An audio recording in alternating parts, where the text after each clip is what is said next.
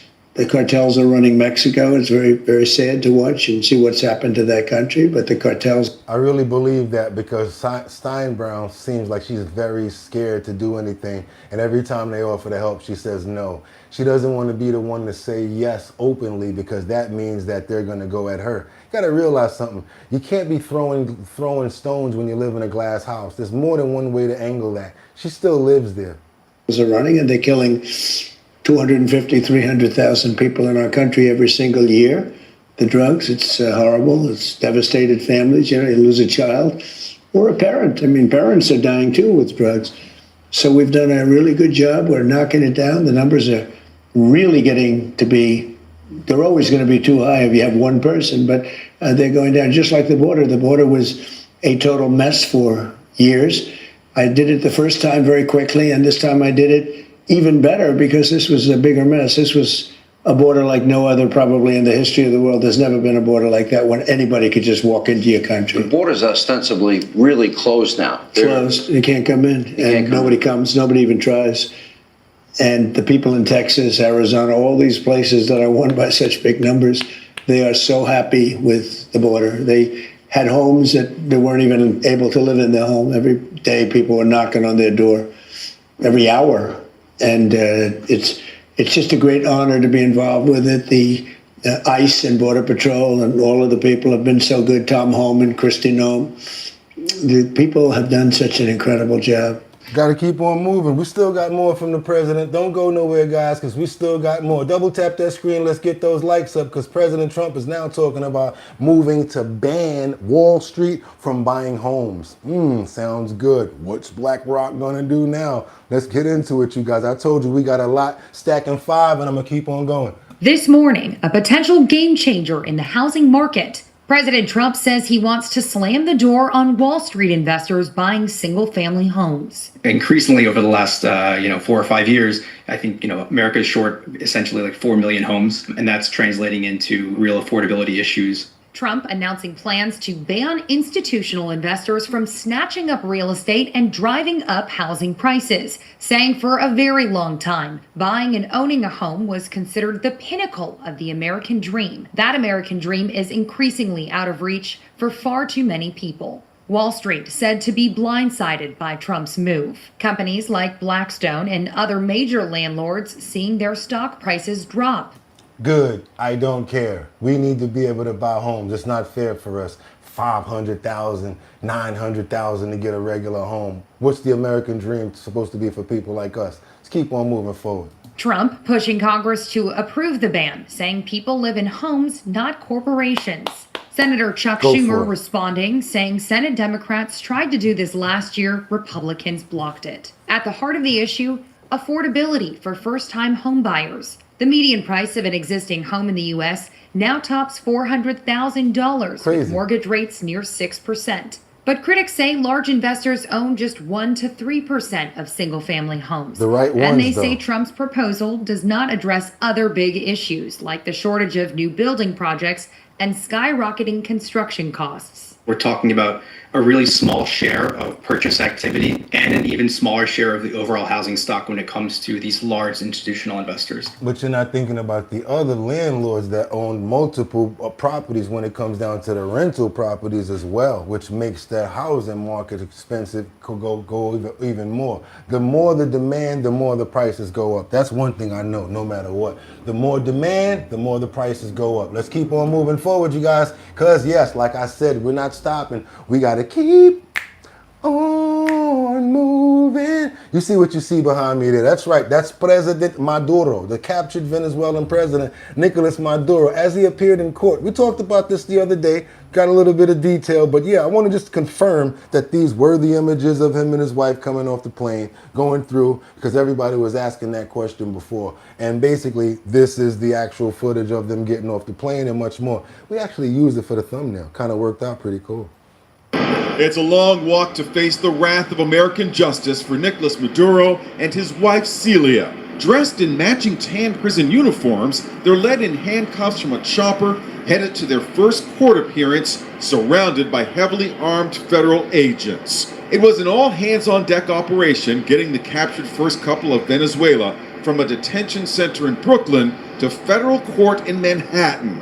The early morning odyssey began with the Maduroses loaded into an armored truck, then transferred to an SUV, then to a helicopter for the brief flight to Lower Manhattan. Another armored truck transported them to the federal courthouse for their arraignment. He's trying to keep it together. He's trying to keep his strength. As you guys notice, he's probably fake limping a little bit. And then he's like, you know what? Let me try to stand for I got to stand up and own mines. Even if it's not a fake limp, if it's a real limp, you better hold that, man. It's like a football game right now. Can't let the opposition see that you're in pain. You don't want people to see you looking like that. I know it sounds kind of minuscule, but it's the true statement.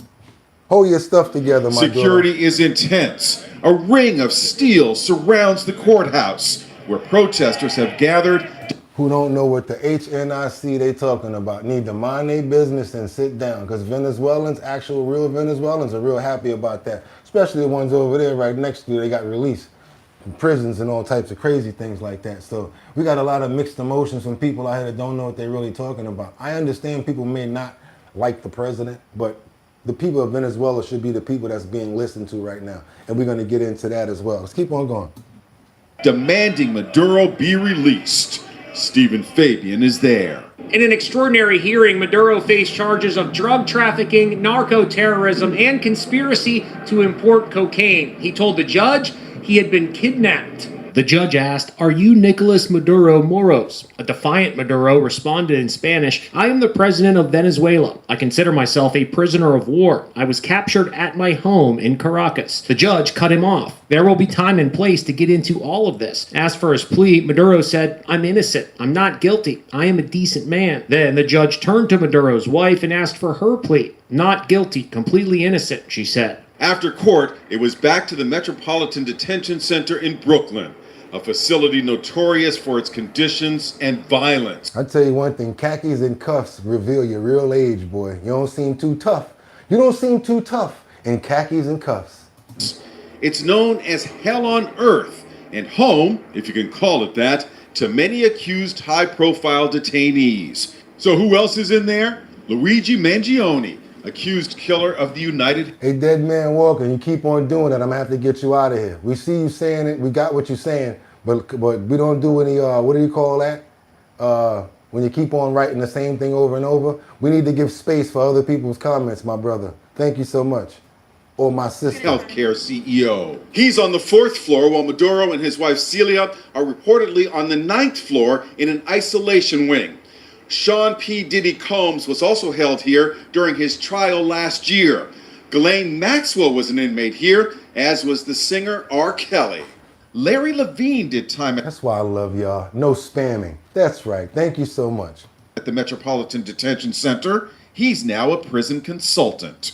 What are the conditions like inside? He's living on a mattress on a concrete slab. Whoa. The toilet is a steel combination toilet, no moving parts. He probably is not getting any sleep because they're leaving the lights on 24/7. It's probably very cold in there because they run the air conditioning 24/7. They do that because they try to keep out airborne diseases and certain things like that. I heard about that. I know about it. The best thing that they can do is freeze you so that you don't get like sick from whatever's in the air. Because actually, once it's airborne, they say that the cold temperature is supposed to be able to kill it. So all these different diseases, that's the reason why they try to keep it freezing in there. That's their excuse. Eyebrows were raised when President Trump denigrated. We're going to keep on moving, you guys, because like I said, we got so much more to cover in this deck today. It's going to be a fantastic show. If you guys already see the preview of what we have coming, please no spamming. We understand what you have to say. Certain things I'm not going to say. I'm not going to get involved in, especially when it comes down to religion and certain things like that. I'm not going to hold that and be over here championing one thing like that, especially when I have no knowledge of what's going on, to be honest with you. When I really don't know what's going on, I kind of shut the H up. Let's keep on moving forward, you guys, to Washington and Chuck Schumer when they're under fire over resurfacing for the duo clip. Check this, you guys. Chuck Schumer, this is somebody that needs to keep his mouth shut. And again, if I don't know what's going on in Venezuela, I go to the people. I didn't know what was going on with Jeffrey Epstein, so I listened to the victims. I'm not going to listen to administrators and police officers. They didn't get touched to have to deal with these situations. You go to the people that actually were involved in it. That's the best that we can do. Let's keep on moving forward, you guys. Double tap that screen to get those likes up, because let's get on over here and see what dumb old Chuck got to say to itself for itself. Oh, God. If the Republicans go along with Donald Trump on Venezuela, Americans will pay the price in blood and in treasure, while Republicans could very well pay the price politically. This wasn't a law enforcement action. They're lying to the American people when they say that. It was an unprecedented military action. This all started in early September around drugs. Never mind that, the drugs that kill Americans are fentanyl, not the cocaine that comes out of Venezuela. But look, I think you have to take the president at his word. 22 times in his press conference did he use the word oil. Okay, there's a sample, right? Big name Democrats blasting the arrest of Maduro. Some on the left reportedly think the party should be celebrating the move. Senator Mark Wayne Mullen, member of the Armed Services Committee, a Republican. Senator, welcome back to our program here. I got This is Chuck Schumer then, February 2020, and this is him last night. Roll this. And the president brags about his Venezuela policy? Give us a break. He hasn't brought an end to the Maduro regime.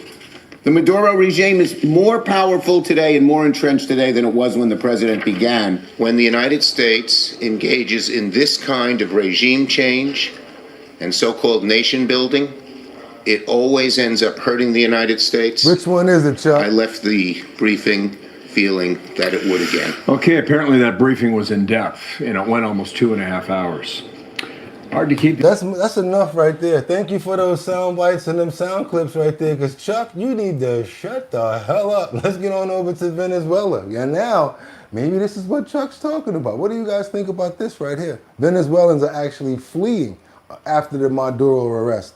Now, as of yesterday, I heard a little bit different, but from what I heard a little bit earlier, they were fleeing Venezuela and trying to get into, is that Colombia? I think that's Colombia, if I'm not mistaken. Let's get into this real quick, you guys. Let me do me another favor. Like I said, double tap that screen, get those likes up. We got a lot to go, a lot. More Venezuelans crossing that border into Colombia after Maduro's capture this weekend. Many say they're leaving Venezuela amid fear over what's happening on the ground. Experts say millions more could flee if the violence increases.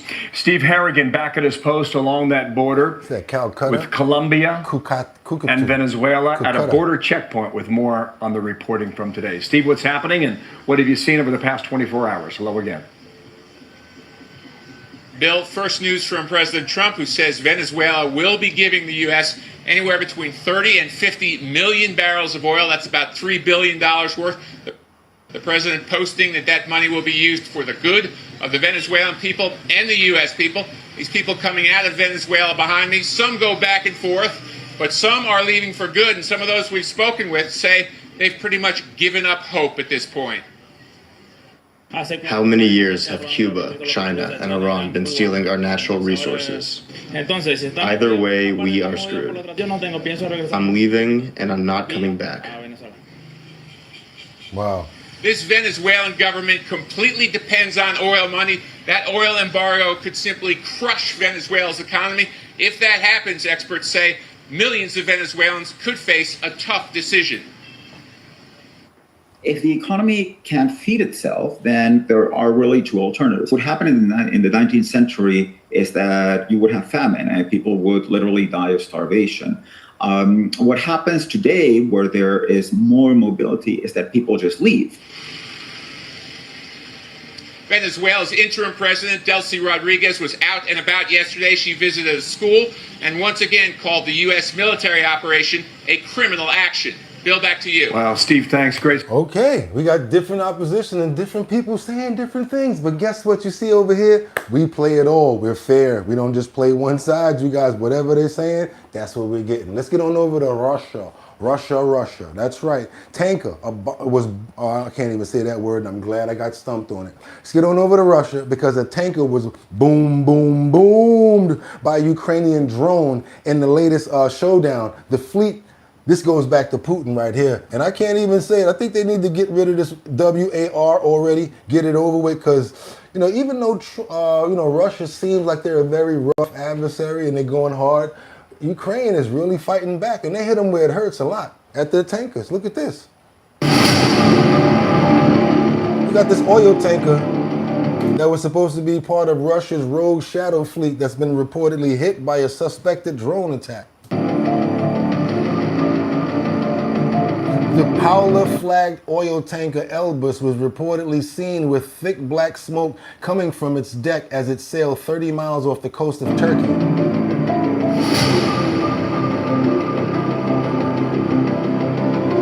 Okay, maritime tracking accounts have reported that the tanker, called Euroleader, until last year issued a distress signal before abruptly changing directions. It was being followed, probably.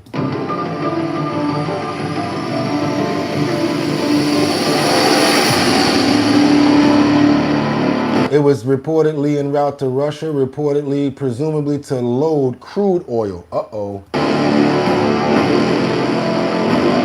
Thank you so much, Frank. It's believed to have been hit by a drone in the suspected Ukrainian attack in the Black Sea. The Ukrainians have not commented. They haven't accepted responsibility for this yet. But this is actual footage. And this comes just a day after the U.S. Special Forces seized the rogue Russian-linked oil tanker with the help of the British military in the Atlantic. I think they're going to show it here.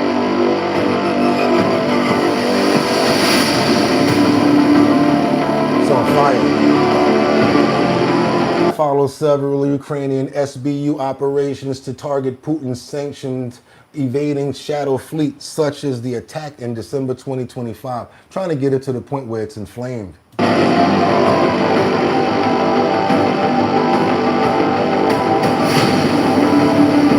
it goes.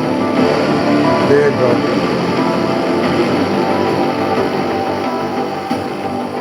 So now that goes to show you, you can have a big vessel, it can be a plane, it could be a warship, it could be something huge, and it can be taken out by a little drone that cost a few $1,000 to pack with some boom, boom, boom. Do your boy a favor, double tap that screen. Let's get those likes up if you guys appreciate the show. If you have not become a member yet, what are you waiting for? We just got a new member. I think that was a new member up there. I can't see what's going on. All I can see is you guys chatting. I appreciate you new people. If that was a super chat, I appreciate that. Well, like I always tell you guys, do me a favor. Let's double tap that screen and get those likes up. Also, if you appreciate the show, become a member. Hit that notification bell down there so that you know when we're on every single day. We do it every day, you guys. We got to get on over to Washington now because the far left squad is what they said, not me. Representative's husband smacks the reporter's phone out of his hand after he was asking a question. You guys know who I'm talking about this, right? I'm talking about Priestley. I think her name is Priestley. Yeah, check this out, you guys. She was getting off the elevator. She's a congresswoman, and she was being asked a question by a by a reporter. Her husband smacked the guy's phone out of his hand. Presley, do you support... Sir, get my phone out of my hand.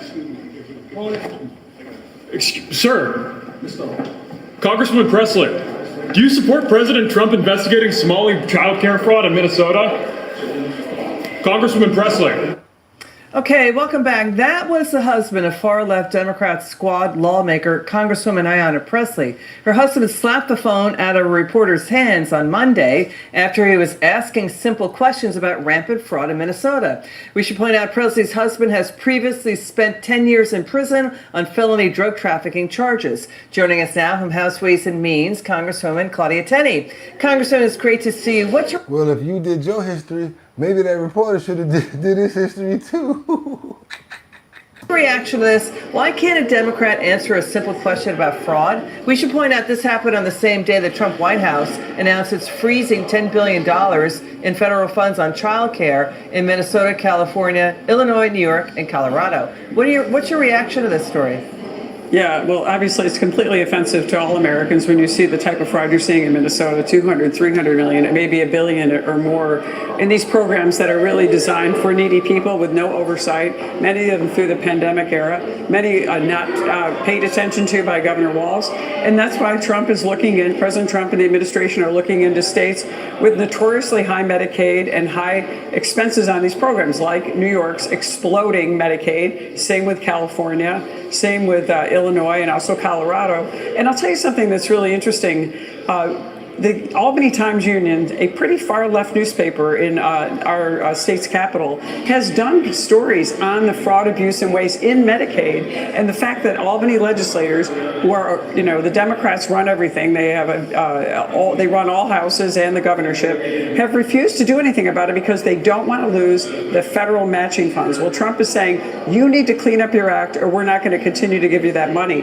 And that is the beginning of what we need to do. We've been doing this on Ways and Means, by the way. We've conducted numerous hearings on the fraud, abuse, and waste. We've uncovered some things. We now need to get these things to prosecutors in the Department of Justice to look into these things, but cut off the spigot right now before we continue to give money that goes to these organized crime groups, Russian groups. Yeah, cut off the spigot. Cut it off already. You already know what's going down. Cut it all off, and then you know what happens when you cut off the gravy train, right? People start to say, hey, what's going on? Then they start making noise, and then you can find out where the money was going in the first place. place. You guys, I'm not going to play around with the obvious. I'm not going to even go there with the joke. I know you guys were waiting for me to come with the ammunition on the obvious, but I did some research and I'm not going to go there. If anybody knows me, you guys know what I'm talking about. But I don't want that little Jesus to come over my shoulder and be like, oh, Bugatti, what's going on here? And then the next thing you know, straight down. I'm not going down that road, you guys. I wanna, and I'm a good guy. I wanna pray, you know. I pray every day. I don't wanna get in trouble by making jokes about the wrong thing. That's the most I'll say about it. That's it. I don't wanna make jokes about the wrong thing. That's it. You guys know what I'm talking about if you know me. But oh boy, was it hard. I was over there like, it was hard, I know. Let's keep on moving forward, you guys, because I got more for you. We got to get on over to Maria. You know, we got a new video that shows a different angle of and it changes the entire perspective of the pow-powing yesterday. I think you guys have already watched this with me from a few angles, but it's coming in a little bit clearer to me now. I did not know that the ICE agent got struck by the vehicle. That changed my view a lot when I saw this. Check this out. Welcome back. Well, an ICE officer fatally shot a 37-year-old woman in Minneapolis yesterday. Authorities say she used her vehicle to try and run over federal officers during an enforcement operation. Take a look. The Department of Homeland Security is calling this an act of domestic terrorism. The officers were trying to get her out of the car. She ignored their order and slammed the gas pedal. And obviously, another agent saw this and reacted and shot her. President Trump posted on Truth Social, "I have just viewed the clip. It is a horrible thing to watch. The woman driving the car was very disorderly, obstructing and resisting. The president said she viciously ran over the officer." Take a look at the video from another angle. We've got a different angle here because we want to really get to the bottom of this. This is the first video that we saw where the officers are trying to get her out of the car. She ignores them. Here's another video from the front, and we actually see the car from the front. You, just you. I want you guys to see when it hits the officer. On base 44. It hits him on the thigh. Actually hitting an officer in the leg, and he walks away partly limping. The video obviously is part of an investigation that the FBI is doing. Protests broke out across the country after the shooting. Several Democrats immediately called this murder. Even before the investigation took place, even before the FBI could actually investigate. Joining me now is Ohio Congressman and Chair. I honestly think that they really need to stop bothering them while they're doing their job. They keep on trying to think that just because we have freedom of speech and freedom to say certain things, that gives them the right to go out there and be messing around with police or with these ICE agents. You don't be running around with no DEA agents when they're doing no big D-rug busts, right? So I think it should be the same way, you guys. Y'all need to stop. They need to really stop getting out there messing around with these guys while they're doing their jobs. You might feel a certain way about it, but hindering things, it's going to bring something to happen. And we talked about this a long time ago. I said as soon as something happens, that's when things are going to get crazy. And now what's going to happen? They're going to start getting dragged into court. They're going to start pinpointing everything and fine-tuning things. And it actually may get bad for, you know, the real part of the law that needs to be really taken into account, which is getting out illegal criminals. Let's keep on moving forward, you guys, because I got more on this. We got this lawmaker who scolds Ilhan Omar in her remarks about ICE not having legal authority. Says that she doesn't know what the hell she's talking about. Let's keep on moving forward, you guys. Double tap that screen. Like I said, we got a lot to cover this morning. She said ICE's operation is unlawful. I contest that. That's not true. It is perfectly lawful, isn't it? Rep. Omar is delusional. I don't know what the hell she's talking about. First of all, ICE has a legal mandate from the federal government because deporting illegal aliens is legal in America. President Trump is following the law, unlike President Biden, who was flouting federal immigration law. That's number one. Number two, you do not have the ability or the right to impede law enforcement, whether that's local law enforcement, state law enforcement, or federal law enforcement, from carrying out their duty under the law. You don't have the ability to do that. Listen, nobody wanted to see this woman killed yesterday. Nope. But the fact of the matter is that she turned her vehicle directly at a law enforcement official, and any law enforcement official is trained to defend themselves. And that doesn't also discount the fact that in the state of Minnesota, the governor, the mayor, and other elected officials have been fomenting protests against ICE officials. That's why these ICE officers are having to wear masks, because they don't want their photos taken and then to be doxxed on social media, have their families now be harassed, have their children be harassed. They're trying to protect their identities so their families are safe while they're carrying out the mission given to them by Donald Trump, who has a political mandate to deport criminal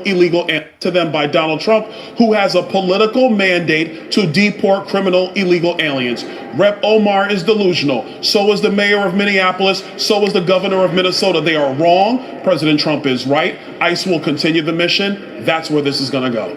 I just hope that nothing comes out of this in a manner where like it starts to hinder the doom doom doom doom doom doom.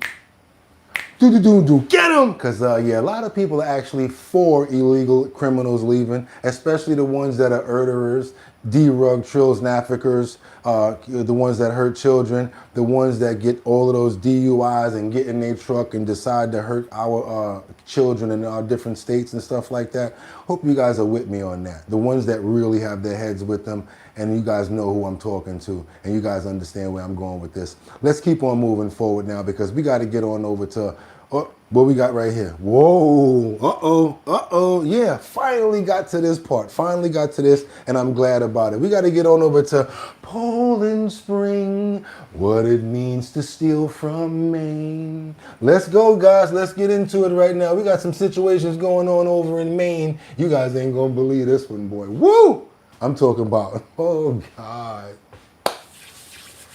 Y'all ready? I hope you guys got your coffee, your tea, your hot cocoa. Don't go anywhere. Matter of fact, I'm going to demand a light right now. And give me all the money in your pockets, because this is the good one right here. Told you we was locked and loaded on this one. Let's go, you guys. We got to get on over to Maine. Want you guys to see what's going on over here. City council members resigned after reports show that a nonprofit got money from victims.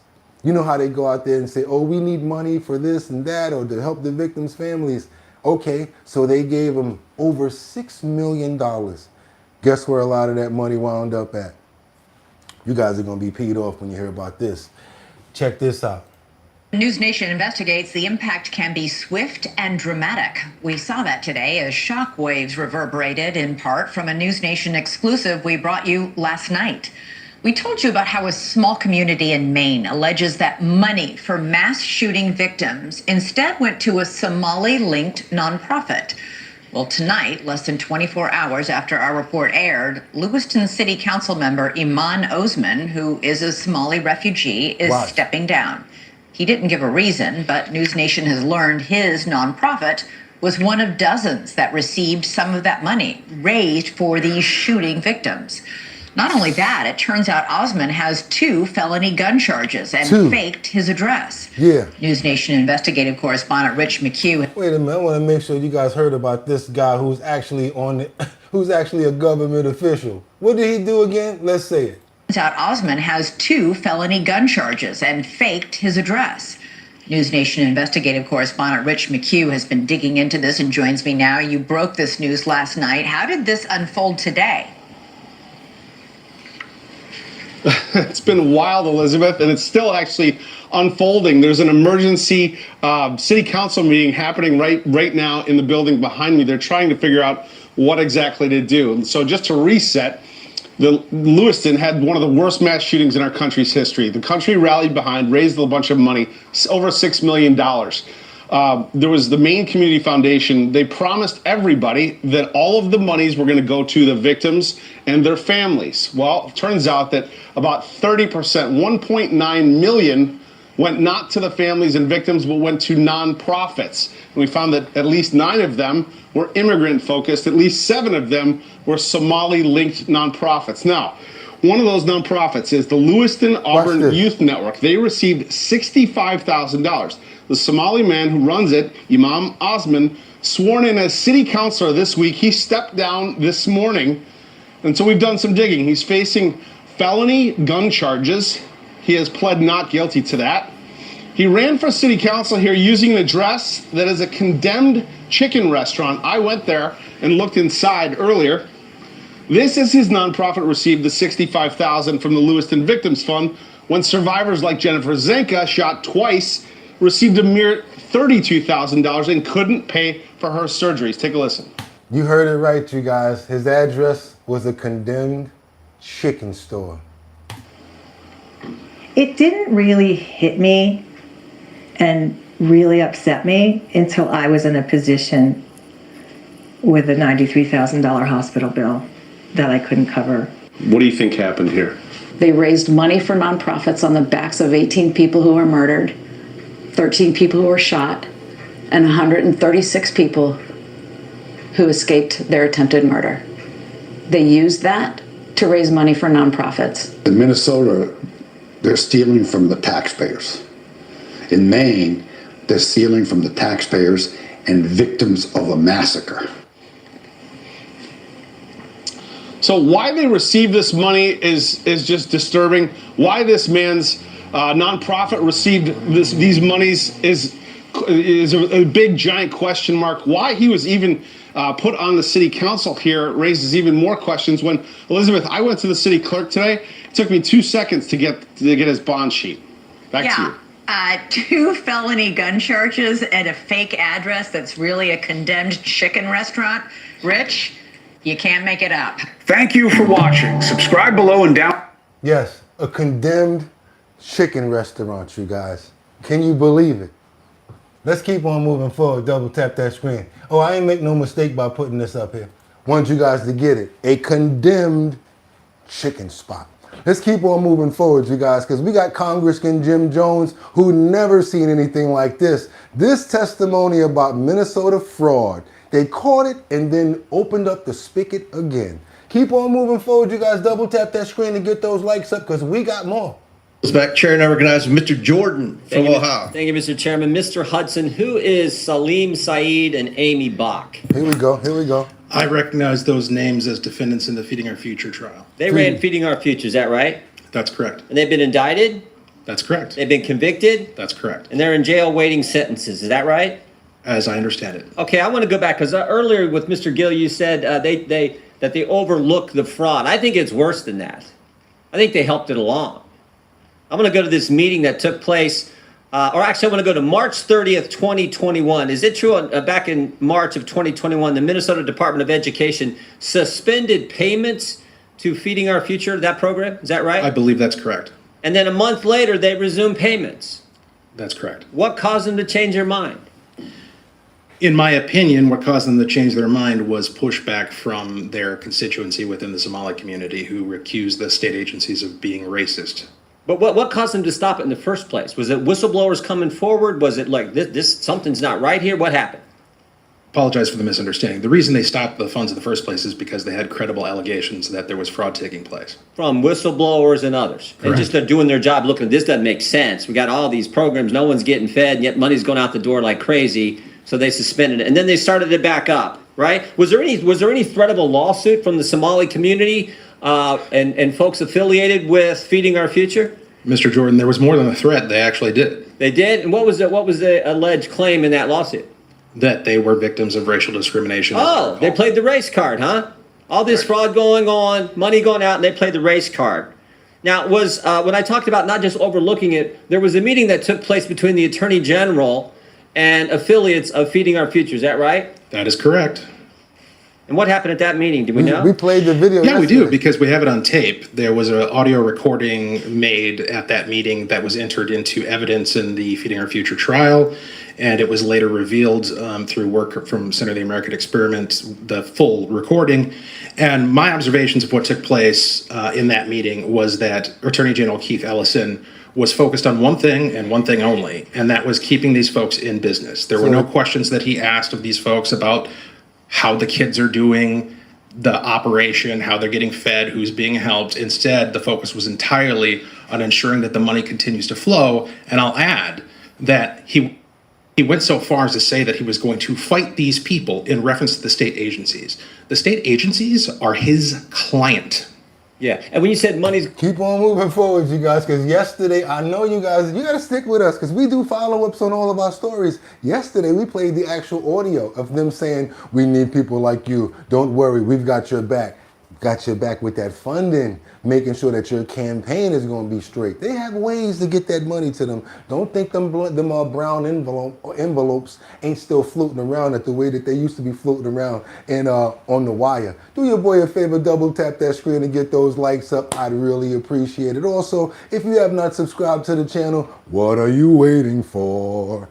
Become a member. Hit that notification bell down there so that you know when we're on. Also, hit that like button up there, y'all. Come on, help me out. Let's get more people over here. That's what it actually does, you guys. When you hit that like button, YouTube sends up a notification, and that gets more people over here. I'd really appreciate it because a lot of the stories that we have are very worthy of being seen and educational, especially when we get to this next story right here that has to do with the FDA, because they unveiled a new food pyramid after Maha ships. A big day for nutrition, you guys. We've got a segment that we've been taking care of and we've been bringing to you guys that a lot of people appreciate. It's about our health.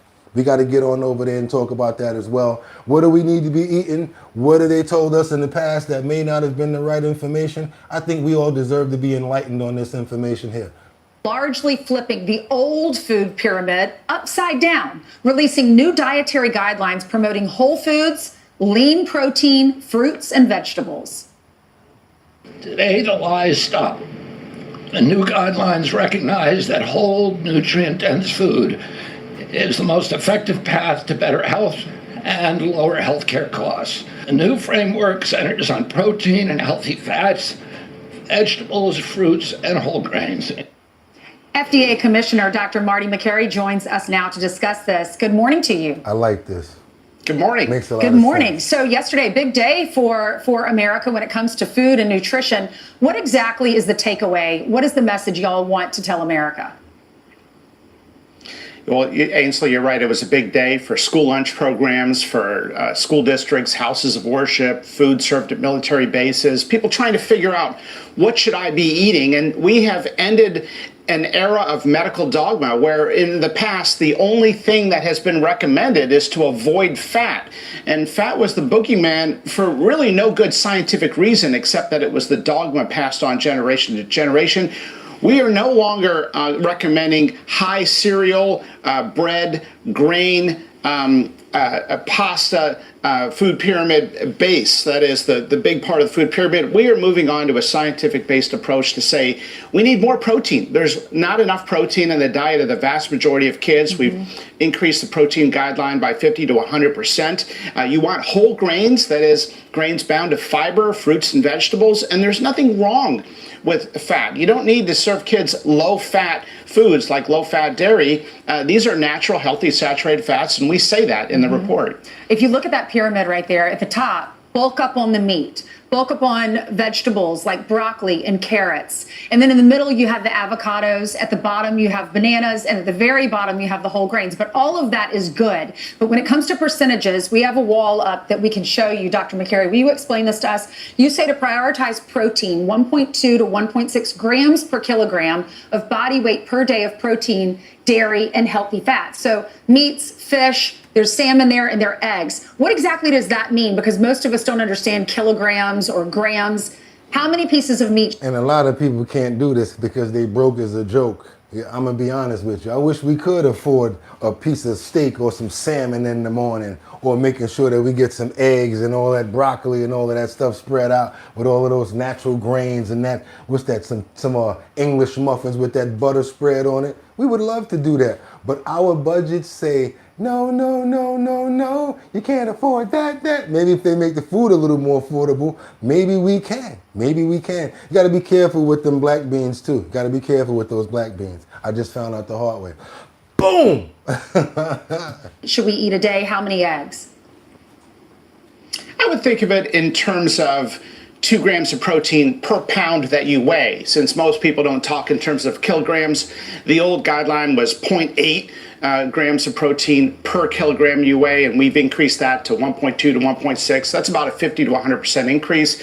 The old studies that tried to estimate how much protein we needed were based on these flawed urine nitrogen studies that underestimate protein in the body. And as a result, we have recommendations in the past that really have protein levels to prevent withering away. And our goal is not to prevent kids from withering away with muscle wasting. Our goal is for kids to thrive. Look at what's happening to American kids. They're underperforming. They're low in protein. They're getting lots of ultra-processed foods. 60 to 70% of their calories are ultra-processed foods. Can't lie about that. I know you guys, a lot of you guys had enough because all y'all want to see is the stuff and the, you know, the fast-paced energy news or whatever like that. But yes, we try to put some fat on your brain at the same time because it does make sense. And I want to see you guys live long. I would love to be doing this for the next 30, 40 years. Let's keep on moving forward to, and if I can make it there, I'll make it.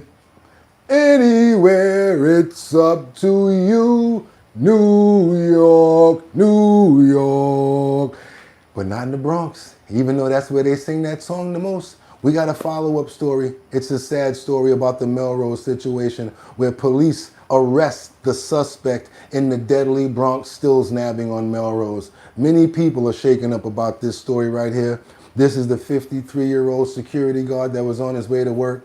Yes, he had 2 daughters, beautiful girls, but the sad part about it is they lost their life to a repeat criminal that should not have been out in the street in the first place. Double tap that screen to get those likes up, you guys. I really appreciate it. Let's go. At 11 with some breaking news. An arrest in the deadly stabbing of a man on his way to work. It happened in the Melrose section, and investigators say it was unprovoked. Now police sources telling us the suspect in custody has 20 prior offenses. Naveen Dhaliwal spoke with people who knew this father of 2. This disturbing surveillance video is now the center of a homicide investigation in the Bronx as a man is viciously and fatally stabbed in broad daylight on 3rd Avenue in Melrose Monday afternoon. I heard a scream when we turned around. I didn't see none. Then I see a man stumbling. See a guy running up the block. Raymond Febres was working construction when he heard the chaos. In surveillance just moments earlier, you see the suspect walk. If you think about it, it could have been anybody because he was looking to get at anybody. If you look at it, he looked at the lady first, probably didn't mess with her because she had the stroller, but he was looking for anybody. Down the sidewalk, then turning around and approaching 53-year-old victim George Ennin. Then the man lunges at Ennin, trying to kick him as Ennin dodges the kick before trying to run away, but then unfortunately trips on the sidewalk and falls. The suspect chases him down and begins to repeatedly stab him with a sharp object. We have paused the video here due to the graphic nature of the attack. The suspect then can be seen running away. I run across the street. I realized I called 911. 10 or 12 cop cars come in, but it was too late. Broad daylight in the Bronx. No patrol cars going around certain areas. And a lot of criminals know that. They can do something and have a certain amount of time to get away with it. It's like a robbery, like a bank rolls robbery. They know how much time they have to get away with something. Because 12 minutes later, well, 6 to 7 minutes, it's not so bad, but it's too late for him. He was gone by then. The entire attack happened at 2 p.m. in broad daylight in front of nearby businesses and passing traffic. Stunned and heartbroken friends gathered near the scene. This man was one in a million. He was a diamond in the rough. Friends say Ennin was a father of 2 who worked as a security guard and just returned from a trip to Africa. You would go halfway around the world to come back to get murdered? You're on your way to work? Now police have arrested 38-year-old Sean Jones from the Bronx. He is facing charges including murder, manslaughter, and criminal possession of a weapon. But that's little closure to Ennin's friends, who are struggling to understand why his life ended so senselessly. When I would see him, always had a smile on his face. I'm kind of at a loss for words at this moment. In Melrose, Naveen Dhaliwal, CBS News, New York. There's people out there in the chat and saying, yo, need to be strapped up, make sure you got your thing. But then next thing you know, again, in this city, sometimes, I'm gonna tell you guys, in New York, sometimes if you win, you lose. I.e. Bernard Getz. I keep on bringing it up, you guys. How many times you hear about somebody defending themselves and next thing you know, they get arrested and go to jail for it? Oh, you didn't have to do that. You could have ran. Well, you see what happened when he tried to run, right? He fell on some bricks and he tripped on a brick, and then the dude was waiting for him. He had him all open like that and still nabbed him for absolutely no reason, as you guys could see. Let's double tap that screen to get those likes up. I really like to get stories out like this that's going on so that more people can be aware of what's happening out here. Let's go ahead and keep on moving forward right now to Ohio. That we're doing another follow-up story for the dentist, the couple, the male and the female, who lost their life. And the mystery deepens when it comes down to that case because there's not that many people that knows what's going on with this situation. Let's get on over to Ohio, you guys. A double homicide in Columbus that has drawn national attention. Police are still on the hunt for those responsible for killing Spencer Tepe, a dentist in Athens, and his wife Monique Tepe. 4 friends carrying flowers and a soccer ball, keeping the memorial alive outside the North 4th Street home, where Spencer and Monique Tepe were found brutally shot to death Tuesday. The mystery surrounding the killings of an Ohio dentist and his wife has only deepened as their family has downplayed the significance of a shadowy figure seen on surveillance video the night of their mysterious murders. As police work around the clock to get to the bottom of the gruesome crime, here's what we know. Dentist Spencer Tepe and his wife Monique were found fatally shot the day before New Year's Eve. Their bodies were discovered inside their Wineland Park homes in Columbus, Ohio, following a welfare check from a family friend and Columbus police. Spencer, who was 37 years old, suffered multiple gunshot wounds, while Monique, who was 39, was shot at least once in the chest, according to police records. Their 2 young children. I want to say that for you too. They look so happy. Like, if anybody could see a couple that's happy to be together, it's choking me up. Looking at them be this happy. It's crazy. A 1-year-old boy and a 4-year-old girl were found crying but physically unharmed inside the house. There were no obvious signs of forced entry and no firearm was discovered at the scene. Police. So a 1-year-old and a 4-year-old, that means their mother and father is no longer with us anymore. Said, adding that they do not believe the deaths were a result of a murder-suicide. The welfare check was conducted after Tepe failed to show up for work at Athens Dental Depot that week, something that his boss, Dr. Mark Valrose, told police was odd given his punctual nature.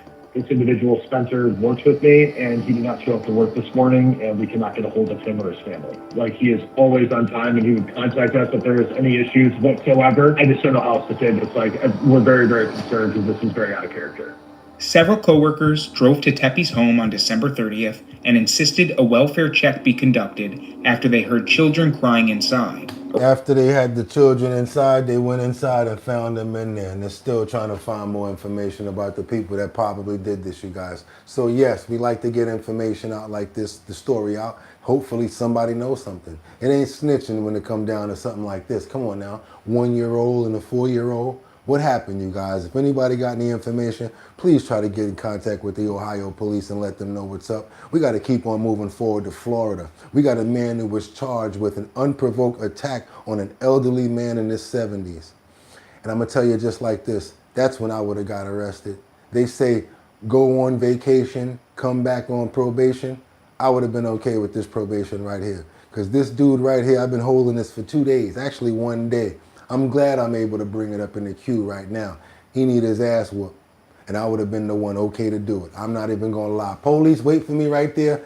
I'm the one that did it. Yep, it was me. You wanna beat up on old people 70 years old? How about come on over here and fight me? Come on, bro, let's go. Let's have a little go over here, you and me. Tonight, a man charged with beating 2 men in their 70s in a Pensacola parking garage. He will stay behind bars. Pensacola Police Department released videos of the crime to us as the whole ordeal was captured on surveillance cameras. Rock them. WEAR's Melanie Levy is downtown Pensacola, coming from the Bayland parking garage. Melanie, the unprovoked. And this how people get beat up when they in jail. This how people get beat up in jail. They be like, yo, what you in here for? Oh, for real? Boop bap, boop bap, boop bap. Yeah, take that with you. Come out looking like Martin did after he got hit in the head by Hitman Hearns. Attack happened just less than a month ago. Sue, that's right. I'm at the scene of the crime right now, and there are signs everywhere saying that this parking garage has plenty of cameras. It's constantly being monitored by cameras, and it's these surveillance cameras that led police to Spencer Wills.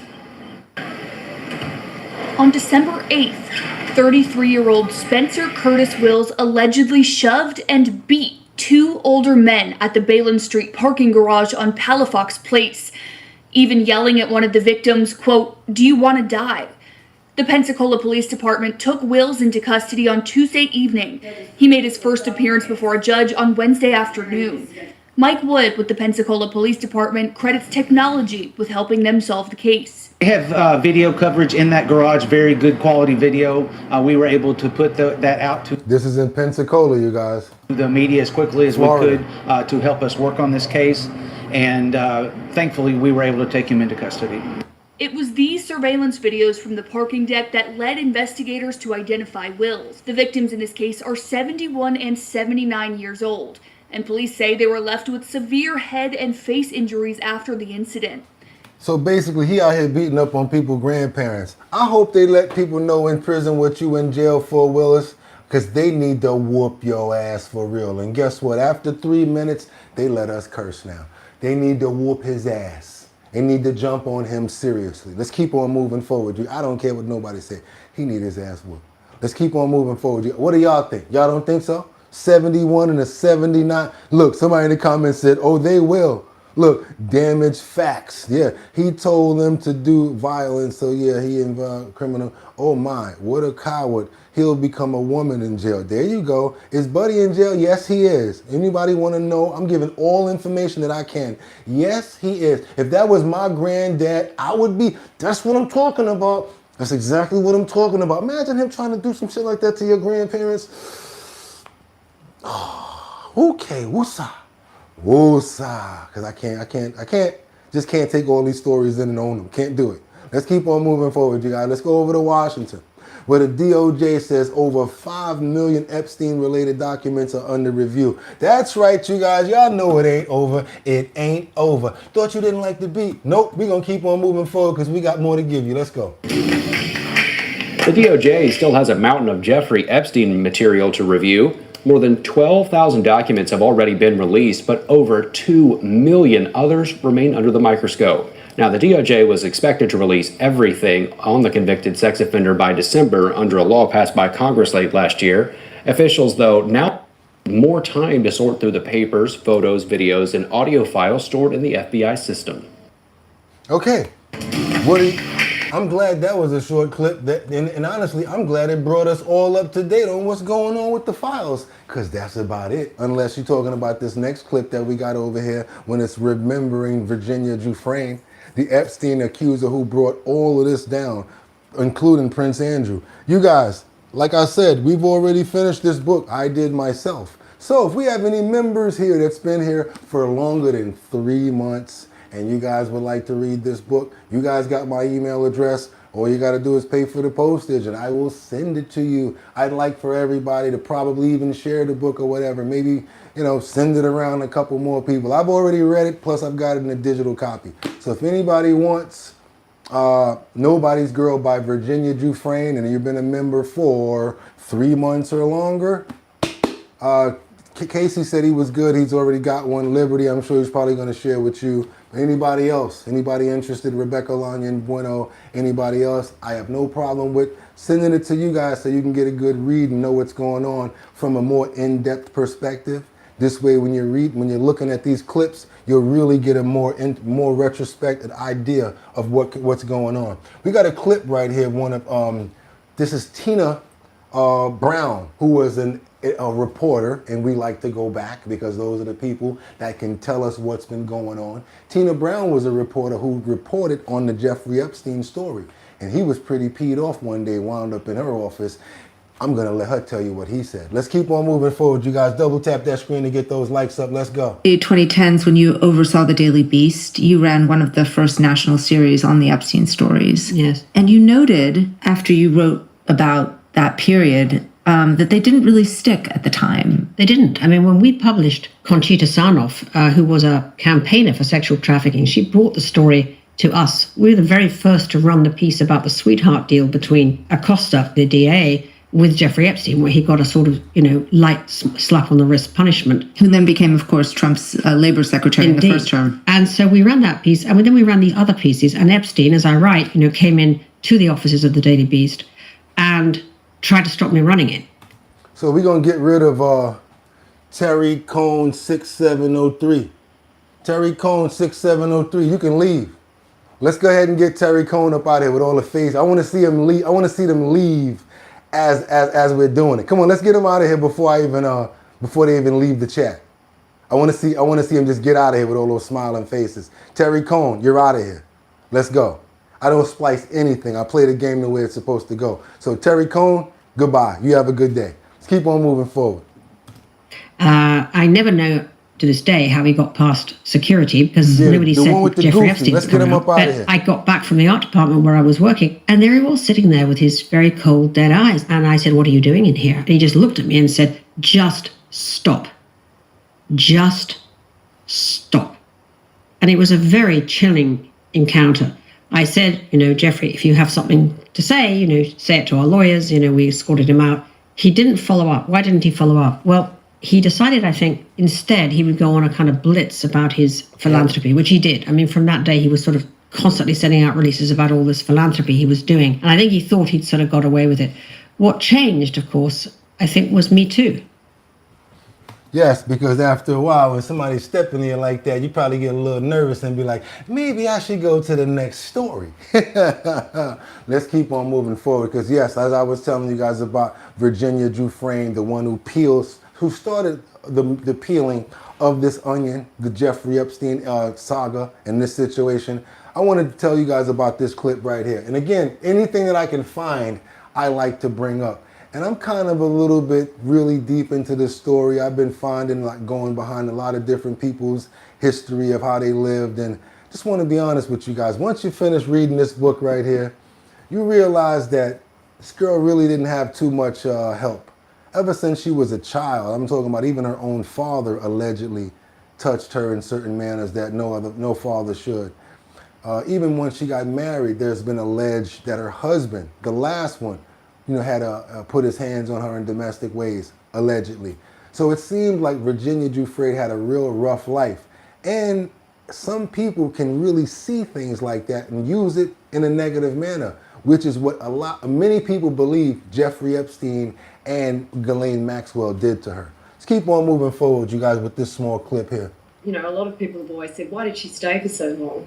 Well, she stayed because she was threatened with situations like this against her own little brother. Jeffrey Epstein threatened her little brother if something would happen to him if she left.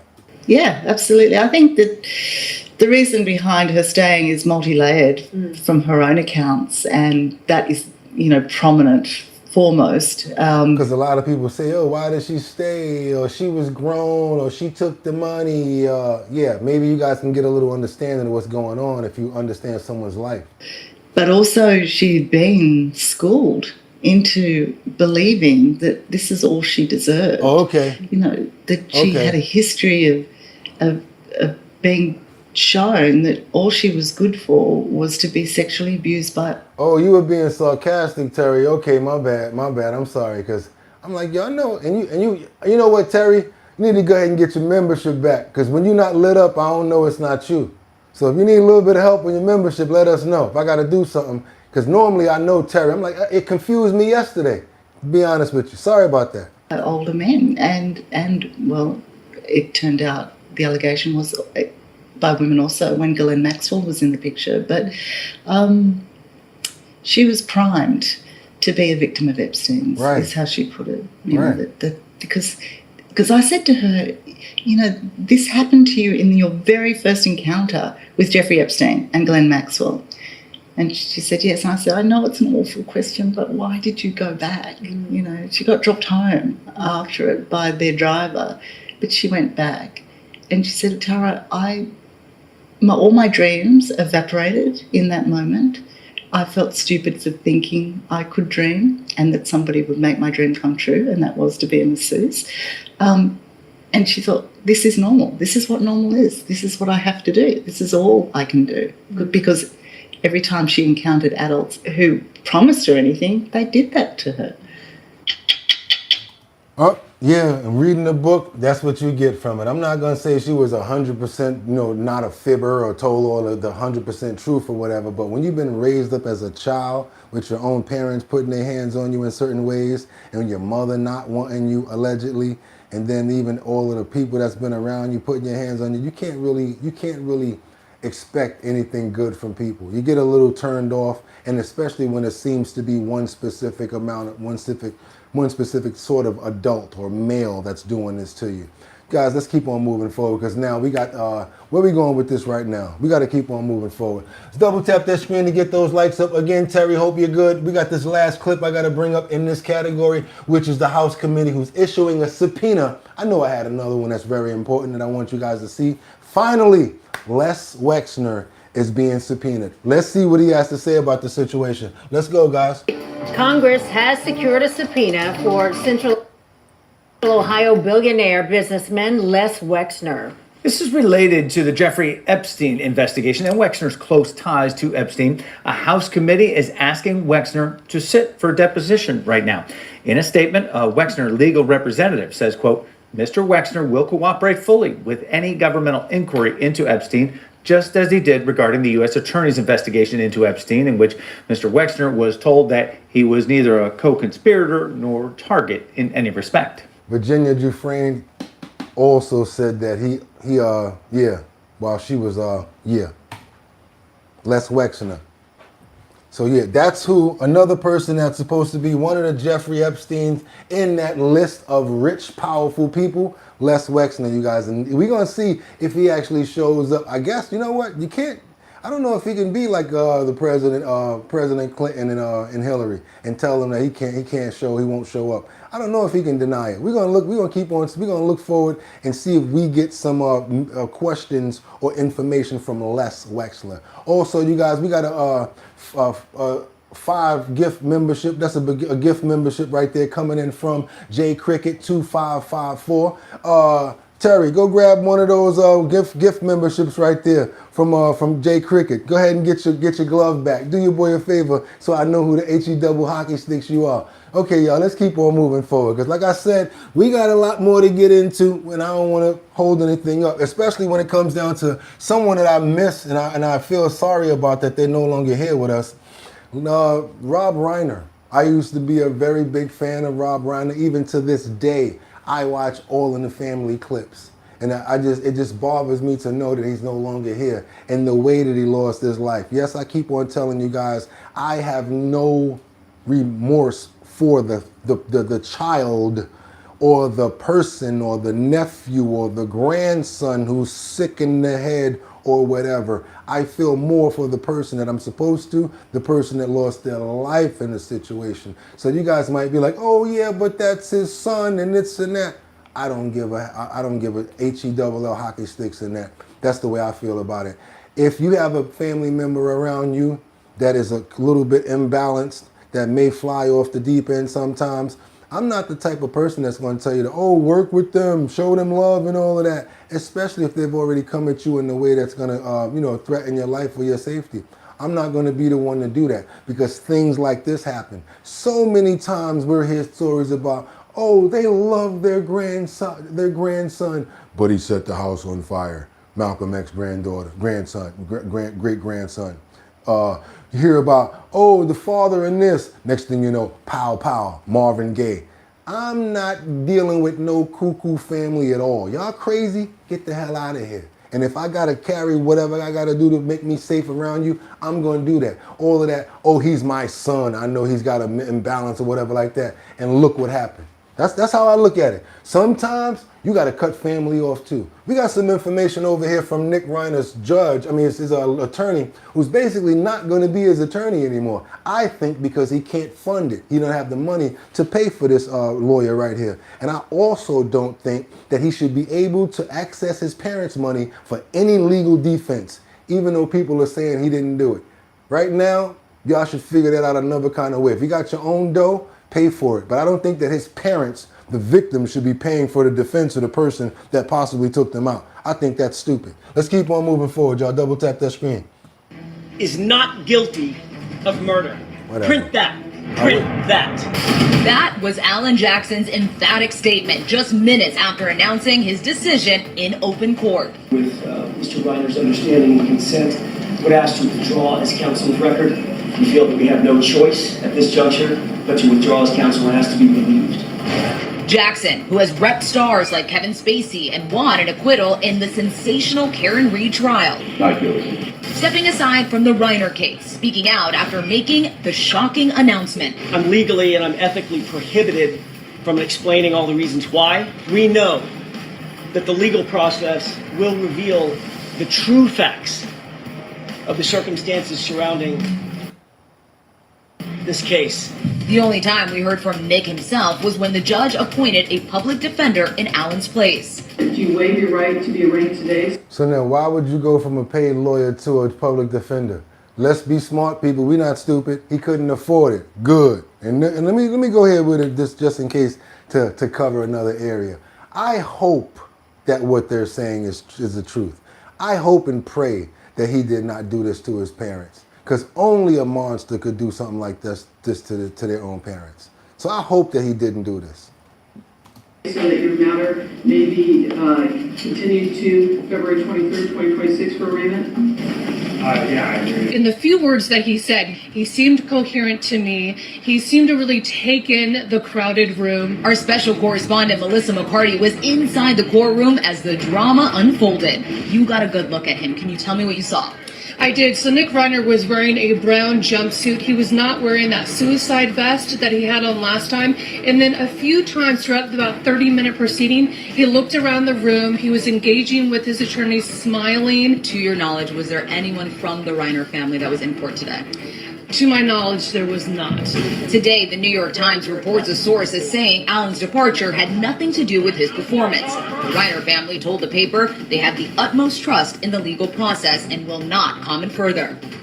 Alan, who's paying for Nick's defense? Allen wasn't answering our questions in the crush of cameras as he arrived to court. How is Nick doing right now? People magazine reports Nick was removed from suicide watch before today's hearing, but video cameras were not allowed to photograph Nick. So why the secrecy surrounding Nick's appearance? ABC News legal analyst Brian Buckmeyer. This likely determination by the judge to not try to taint any possible future proceedings. Still a mystery? Like I said, I hope that you did not do that to your own parents, because only a monster would do something like that. No argument, no, well, you didn't raise me when I was little. Well, you had to make all that crap. That's when you need to be bzzz, straight up and down. Oh yeah, but he got a mental imbalance. Okay, I'll hit the switch. Bzzz, mental imbalance that too. Let him go right back, right where they at. Matter of fact, you ain't going where they at, because they going up and you going down. If you did something terrible like that. I don't like this story right here at all. That's why I've been trying to stay away from it. Let's keep on moving forward to Baltimore City, where the city council members clash over open air D-rug market. What they got going on over here, y'all? Did they try to start and reenact The Wire over in Baltimore? Let me know. Let me know if The Wire is going back again live in Baltimore. Residents of Curtis Bay are fed up with what they say is an open-air drug market taking over their neighborhood. Fox 45 Chef Abel breaks down the residents' concerns, as well as what's next for fighting the city's drug crime issues.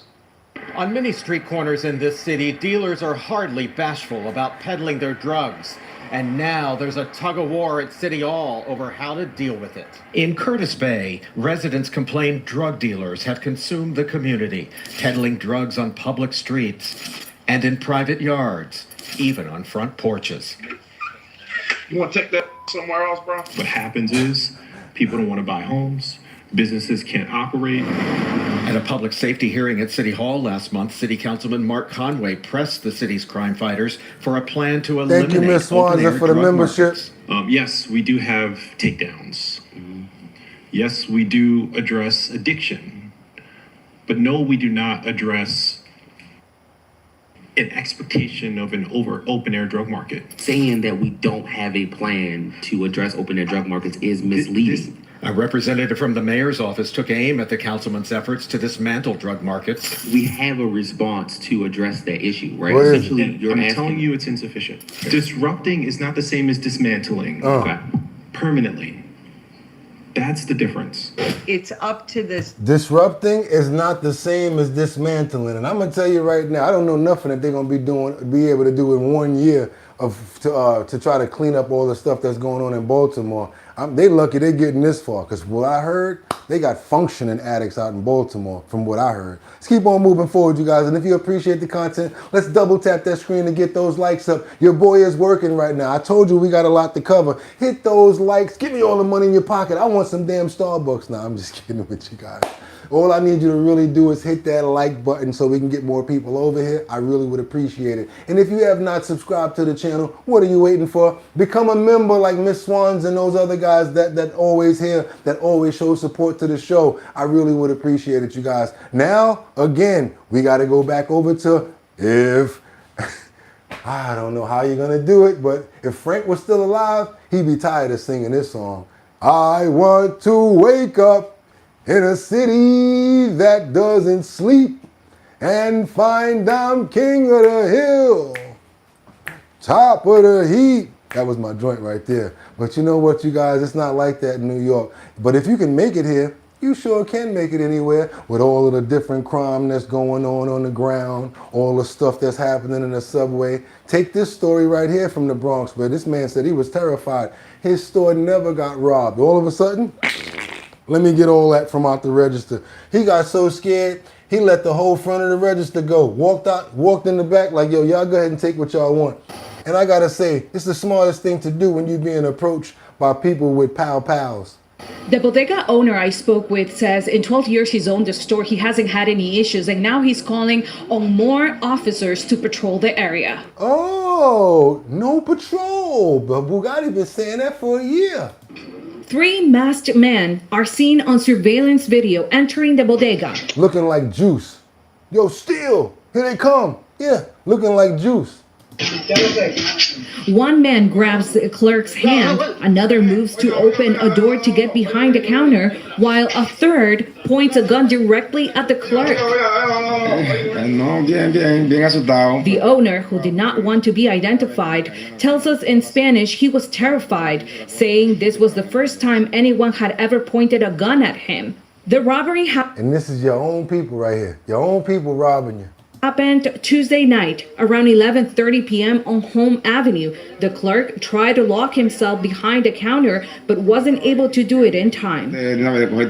He says when he... Now, Poquito Chiquito, he would have been smacked if he would have been by himself. The dude in the North Face, he knew to come in there with 2 other people. He would have been smacked up. He had to bring the other help. And he's trying to, tell him to calm down or whatever like that. Man, listen, 9 times out of 10, it's someone that's been to that store, knows the way that the store functions, and knows to go there at a certain time. Trust me, it's probably somebody that actually frequents the store. He tried to reach for his phone to call 911. One of the suspects threatened to shoot him if he moved. You can see the owner here with his hands up as the thieves empty the register. Police say more than $3,000 in cash was taken, along with jewelry from both victims. The panic button work if the police department, they respond quick. Francisco Marte, president of the Bodega Small Business Group, says this store does not have a panic button because funding for the program has run out. We need funding to make sure that these bodegas have the technology, the equipment that they need. The NYPD says there have been no arrests. Meanwhile, bodega advocacy groups are offering now a combined $10,000 reward for any information that leads to an arrest. Yeah, well, hopefully somebody see that story and be like, oh, I know those guys that did that. I'll go for the 10, but they better get up out the neighborhood if they snitch. Let's keep on moving forward to Virginia, where these deputies pow a suspect in Virginia Walmart in a parking lot. Check this out, you guys. Double tap that screen and get those likes up. Told you it ain't Getting off the top tonight in Loudoun County, where sheriff's deputies shot an attempted bank robbery suspect in a busy Walmart parking lot. They say the man was wanted for trying to rob another bank just 20 hours earlier. Homa Bash is the story tonight. She's live in Leesburg with what led up to the massive response. Homa. Guys, this happened around 11:30, and you can see hours later still a pretty big scene out here. Crime scene tape blocking half the parking lot. The suspect's car still right here behind me. People shopping here say some of them were shocked, others not so much. You're gonna do the crime, you gotta do the time. Is that right? Okay, when I came in, I was just terrified with all that. I hope everything is okay. Everywhere you expect things to happen anymore, so you see it on the news all the time. In the midst of them doing everything, which I felt calm after I saw them all out like they were. So, like I said, Leesburg and sheriffs, they're good. They got it. So we're safe. We're good. I got a question right now. I want to know how many of you guys think that people are getting conditioned and getting used to situations like this? Because not only one place in our world or in our country or in our states and our cities are we dealing with situations like this, but it seems like to me, more people are starting to get used to the conditions of what we're dealing with. If you think people are getting conditioned, like naturalized and getting used to these situations that's happening like they are, like, well, you know, it's happening everywhere. You think that? Give me a thumbs up. I want to know if you guys think that this happening in a lot of places and people are being conditioned to situations like this because of the news, because of so much stuff that we're looking at, and because of things that actually happen. If you do not think it's that way, just go ahead and give me a thumbs down. No, I don't think that there's any sort of correlation, Bugatti. I think it's just, you know, different things happen in different places. But if you think so, give me a thumbs up. If you think not, give me a thumbs down. Really appreciate to see what you guys think about this, because I know in New York, there's a lot of people that, I mean, you already see it. Somebody doing something crazy on the train, people like this. And like, yo, bro, I mean, they are sitting right next to you. Kind of like that sort of situation is what I'm starting to ask you. Yes, I also think that people are getting conditioned to situations like this. I really do. Not here in Polk County, LOL. Everything is planned. Okay, Terry Cone, 100%. There you go. Terry, what's up? How you doing there, Terry? You good now? Now that we know who you are? Okay, everybody, we got a lot of thumbs up over here. I think people are getting conditioned to it, but I don't think that it's good that people are being conditioned to situations like this. That's the worst thing to have to be able to get conditioned to. That's like Stockholm Syndrome. That's like not being comfortable, not being able to live in a comfortable world. I don't think it's right. I don't think it's good. I think we need more security and more people, more police on the streets in certain neighborhoods, you guys. Let's keep on moving forward to Arlington, where we got more people that have been arrested in a number 6 trafficking case. You guys are not going to believe this one, even though it probably is. It is believable due to the facility that this has actually happened at, which is a strip club. Let's go, y'all. Arlington police announced more arrests in a months-long sex trafficking investigation. Good evening, I'm Clarice Tinsley. Detectives say the Chica Locos Gentlemen's Club was a front for prostitution and drug deals.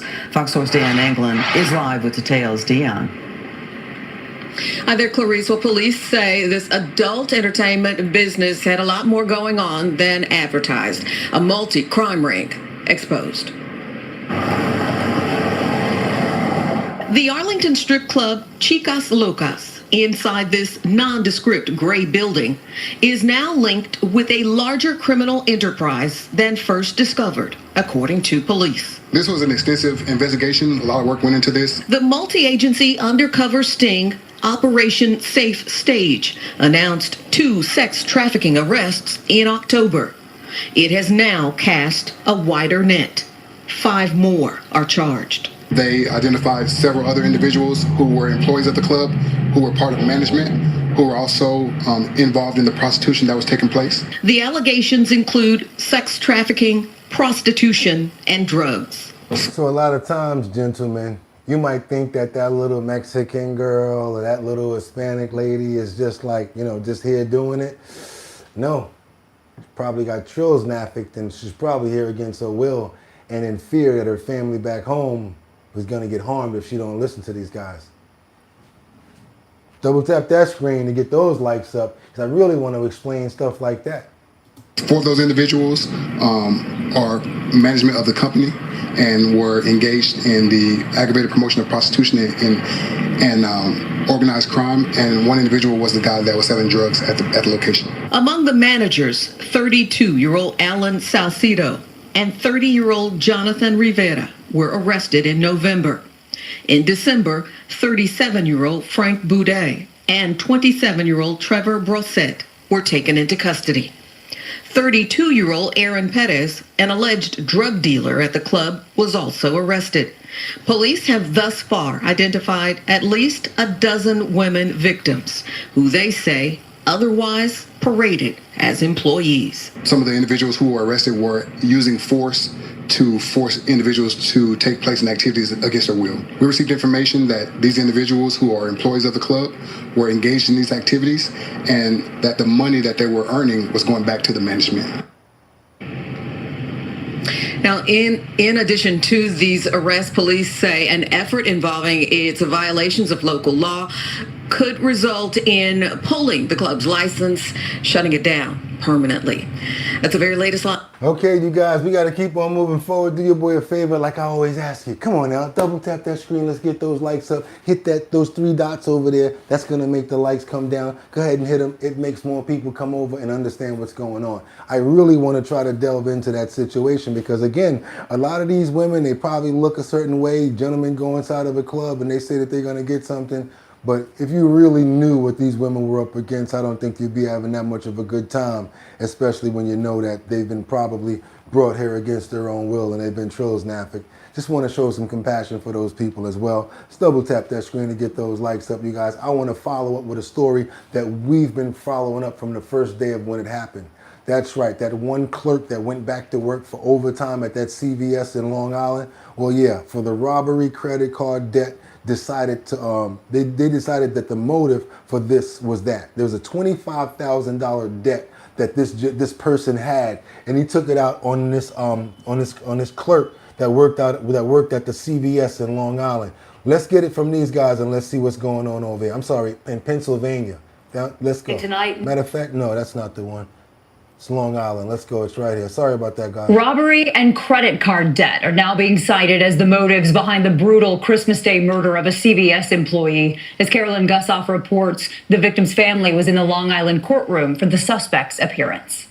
The parents of Eddie Sine and family stoically left the courtroom, but inside shed tears as prosecutors detailed the last moments of his life, taken brutally and savagely, they told the judge, by John Palacio of Lindenhurst, who now faces first-degree murder charges, life without parole. The tragic and what we know now barbaric way he was killed is unfathomable. A memorial now frames the entrance of the Lindenhurst CVS, where on Christmas Day, Sine was working a holiday shift for a co-worker. Palacio allegedly took a Gatorade, approached the register, then lunged at Sine with a knife, stabbing him in the chest and head. Police say he later claimed Sine didn't comply with his demands and that he needed money to pay $25,000 in credit card debt. It's horrific. Your kid goes to work on Christmas and doesn't come home. So, I don't know how any parent could possibly deal with that. His shocked community gathered last week to mourn the computer tech grad who had worked at CVS less than a year, but made an impression. And it was far from Palacio's first run-in with the law. Prosecutors say 20 years ago, nearly to the day, he robbed a person in Melville and beat them with a tire iron. This time he entered a not guilty plea and said nothing. The Suffolk DA blasted the parole system's handling of repeat violent offenders. Why there wouldn't be a lifetime parole, perhaps that's something that should be revisited. Family attorneys say they'll be taking CVS to task for its delay in releasing the surveillance video to police and for the store's security. Could CVS have done more to protect its employees? You can't buy a bar of soap without asking someone at the front to unlock the product. Where's the safety and the protection for those who work? The bill for the wake and funeral is being paid by the Mangano Funeral Home in Lindenhurst, Long Island. Carolyn Gussoff, CBS News, New York. Robert. Terrible situation right there. I'm glad that they picked up the bill for the funeral. That was the funeral home that picked it up. All he did was try to go back to work to get some more work hours. I think that was a tragic situation. The person who had $25,000 in debt, that doesn't mean that you do something like that and take someone's life away from them, from their family as well. I'm under 5 lights. I've got on a tuxedo. Of course, it's sweat. Probably brought on by lotion, genius, since you're asking that question. Yes, I sweat. And you know what we call it? We call it leaving it all on the field and doing what you got to do and making sure that you have a good show. So if you appreciate the content, let's double tap that screen to get those likes up to get many more people over here. Also, hit that notification bell down there so that you know we're on. If you have not subscribed or become a member, why haven't you done so? Still want to keep on sending up prayers for the young gentleman as well as his family and everybody who's still feeling terrible but behind this situation, whoever may be affected by it, family members as well as maybe his friends, because no one deserves to lose their life in a tragic event like this. Amen, you guys. Let's keep on moving forward because now we got to get on over to Memphis. And guess what? In Memphis, they don't play around in Memphis. Come on up in Memphis and try to act up. This is what should have happened in Long Island. That's right, you guys. Memphis, a store clerk pows a suspect after an armed robbery attempt. And who's wrong for that? Hey, you went up in there acting crazy. I'd rather you be the victim than me. Memphis police are looking for a man who was shot by a store clerk during an attempted robbery at the Quick Check store on Alsea Road. Good evening and thank you for... All together now. See his ass run out there with that hoodie and the mask on his face, right? That's what I'm talking about. There we go. For joining us. I'm Greg Hurst. Hi, I'm Stephanie Skurlock. WREG's Braille Brown has the surveillance video and more details on what led to that shooting. Memphis police need your help finding a man responsible for an attempted robbery on Alsea Road. This video footage captured Monday inside the store shows the would-be robber in a white hoodie.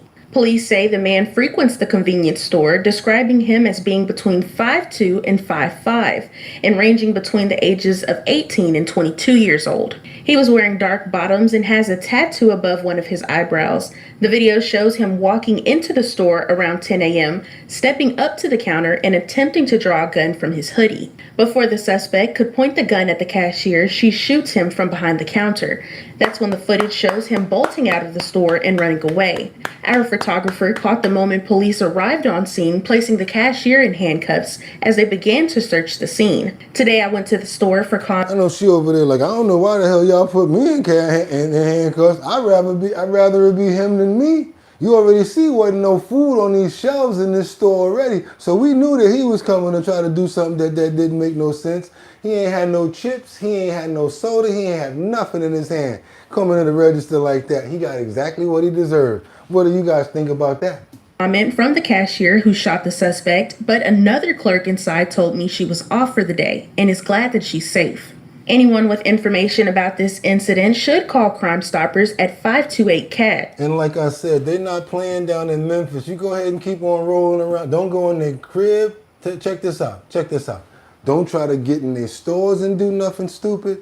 And you damn sure shouldn't try to break into their house like this fool did. This man right here was fatal with him. He tried to burglarize somebody's house in Memphis. Come on, Memphis. I want you guys to give these guys some inspiration on what they need to be doing to protect themselves. At 2 minutes after 5 on your Thursday morning, a big story we are following right now. Breaking news of a shooting investigation that's playing out in East Memphis is where we find our own Jarita Patterson, who's been following this now for a while, a very active scene. They not playing in Memphis. Just got finished speaking with the Memphis Police Department. We had a bit of that live on air less than 30 minutes ago. What's the latest?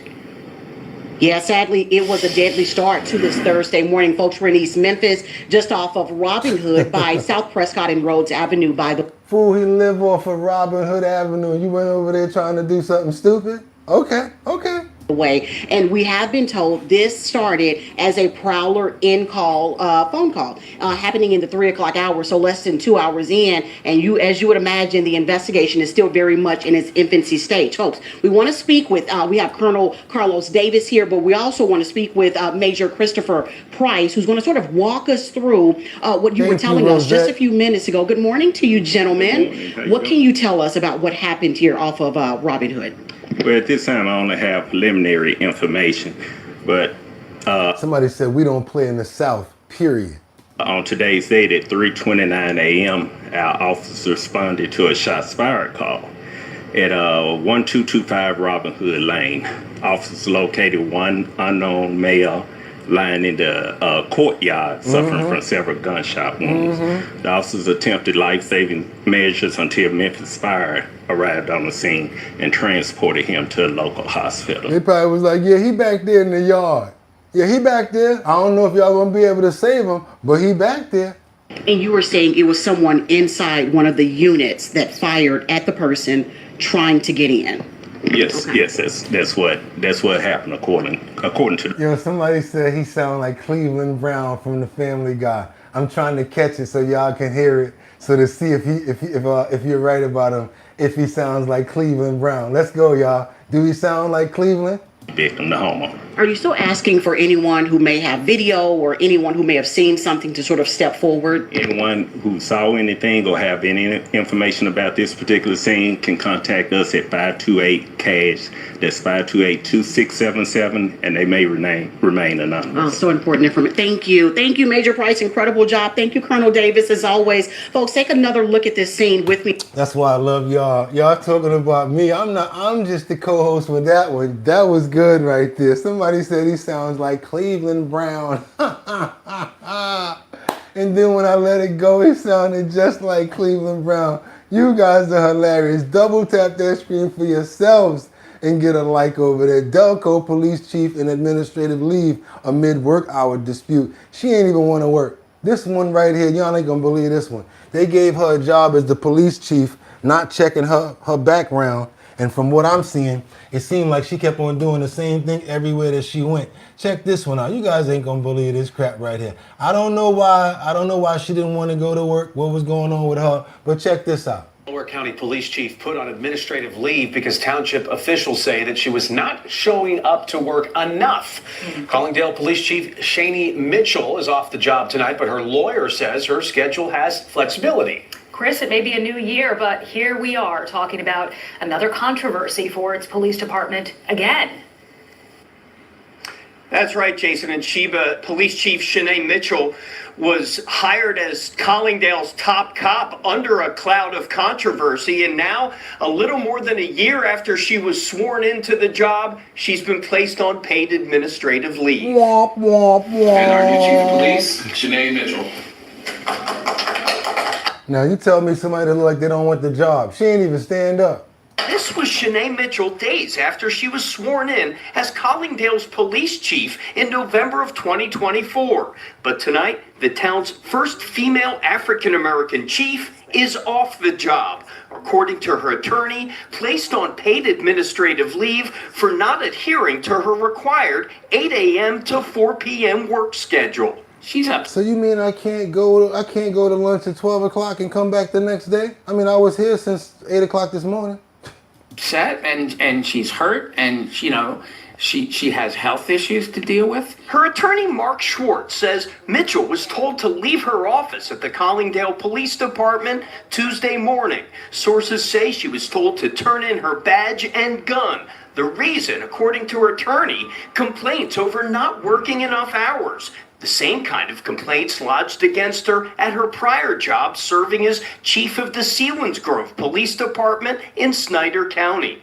Oh, so she's done this in the past. Okay, so what do you expect her to do when she goes somewhere else, and why she may have got let go from somewhere else? She's done this in the past. She does not like to work a full 8 hours, guys. Bottom line, that's the situation. She'll do 4 hours or something like that, but she does not want to pull 8. If they had bothered to read her contract, it says that normal work hours are from a certain period of time to a certain period of time, but she has the flexibility to determine her own hours. Collingdale officials say they can't comment on personnel matters, but Collingdale residents say if the accusations are true, It's really messed up. They need a lot of help out here. Why is she not there? Why is she not showing up to work? Is there any contact with her? Do we need a missing persons on her? Like, come on, go to work. Schwartz says the move by a newly elected board was purely a political decision. Mitchell, a former Philly cop, has helped hire new officers for a severely understaffed department. She was also given the town's first ever Citizens Award just 2 weeks before she was put on leave. So she's basically a DEI situation, and plus she's got the situation with her, as you can see what's going on there. So they don't want to deal with it too much. They don't want to, you know, go into it too much because it's a sensitive issue. You know what I'm talking about, you guys. If you do, double tap that screen. Let's get those likes up. I want to know what you guys think about this story right here. Do you think that she's wrong? Do you think that she should be able to have her own schedule? Maybe she can come in, let's say, at 9 o'clock and leave at like 1 in the afternoon. What do you guys think about that? Is that sufficient for the role as chief? Let me know what you guys think in the comments. Let's double tap that screen, get those likes up, because now we got this Philadelphia situation where we got these hero police officers that rescue a freezing teen from a pond. Yeah, he went out there probably like, I wonder if it's frozen all the way through. Next thing you know, he's like this, trying to get out. The ice is breaking. He can't get out. And guess what? Even when they threw him a rope, he was so cold, he couldn't even grab the rope. They had to go out and get him. You guys, I want your teens to know about this. I want you to know about this for animals, because they go out there sometimes not knowing. And also the children. Do not let them go on ice if you do not believe that it's fully solid. Check this out, you guys. Check this situation right here. Well, back here at home, a teenage boy was saved from an icy pond in Gloucester County, and the rescue effort was caught on camera. It's gonna bail out the back. Hold on to the rope, bud. He's been out there for a while. This body And you can hear him screaming because he's so cold. camera video was sent to us by the Woolwich Township Police Department, showing the scene earlier in the evening just yesterday. Let's get live now to New Jersey correspondent Trish Hartman, who's near where this happened. Trish, And it's like when you see the police, it gets you even more scared. Like, oh my God, what's going on? huge effort in that frigid water. Thankfully, that child is now safe. That's right. This definitely could have ended tragically. The boy went through the ice in the middle of this retention pond, and you can still see out there where the ice is broken. Police say the boy was panicked and freezing when they got to him. The rescue was captured on police body cam video.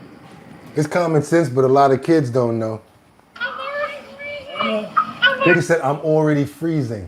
You can hear the panic in the boy's voice as police officers tried to reach him out on the ice. He was screaming for help. He'd been out there several minutes already. Officers were called to this retention pond in Woolwich Township off Center Square Road around 4:30 p.m. A big concern, hypothermia. Once he started screaming that he couldn't feel anything, I think my fatherly instincts kicked in, and I just went out and got him. Sergeant Joseph Rigger crawled out onto the ice as other officers threw ropes from the shore, but the ropes weren't working. The kid was so cold that he couldn't function.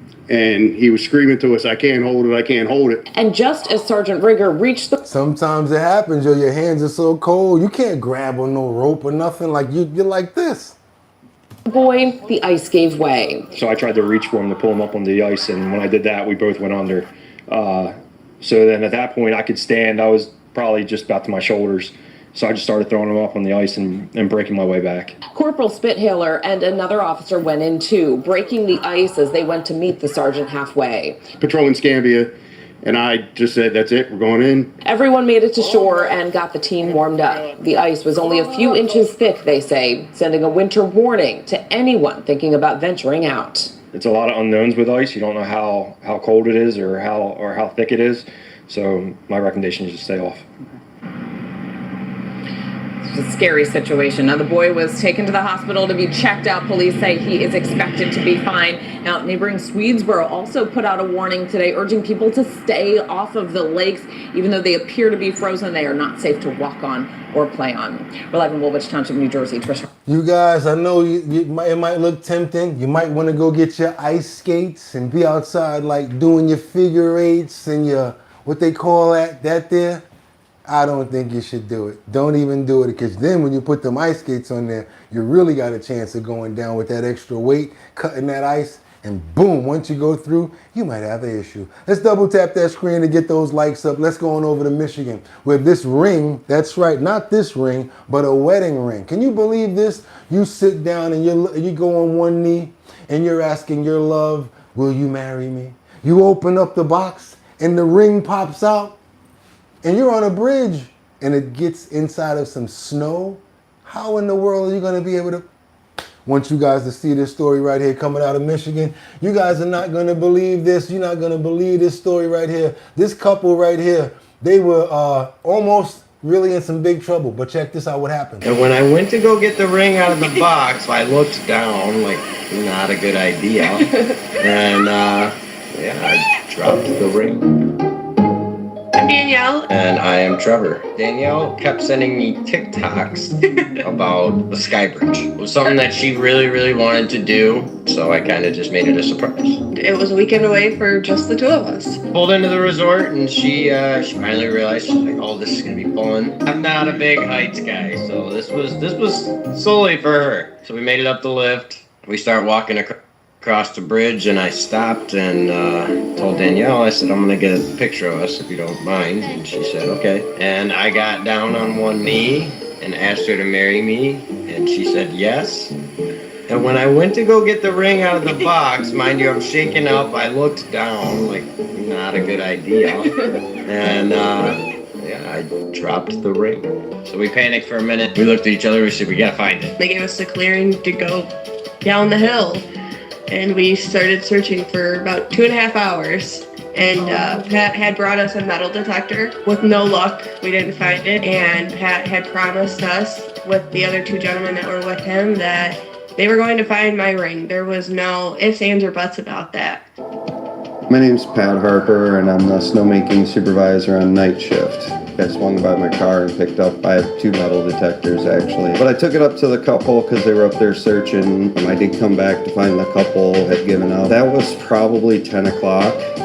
So they looked for at least 2 hours. I searched a really good area for it for probably 20-30 minutes. I walked over towards the hydrants. There were some footprints in the snow. When I swung over one of the footprints, it toned. I dug the snow down like I'd done probably 30 other times, 40 other times, and there was just dirt there. So I kind of dug some of the dirt up, scooped it back with a little bit of snow away with my hand, and then the edge of the ring stuck out.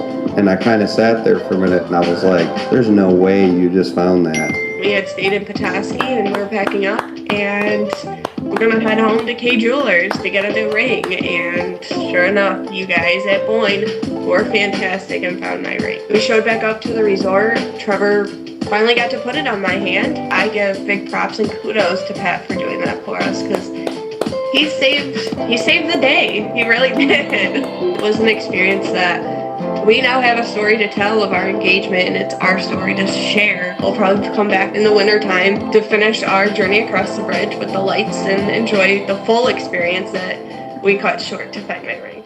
Oh yeah, because you know that experience was shut down once they dropped that ring. They was like, we out of here. We can't stay. What are we staying for? We got to get the ring. What do you guys think about that story? He was a real good guy for actually coming through with that metal detector and finding that ring. What do you guys think about that? Let's double tap that screen if you like that story. Let's keep on moving forward right now, because we got to get on over to New Jersey Turnpike with this specialized drone help to find one of our furry friends. And I'm talking about, you would not believe how far this guy got away.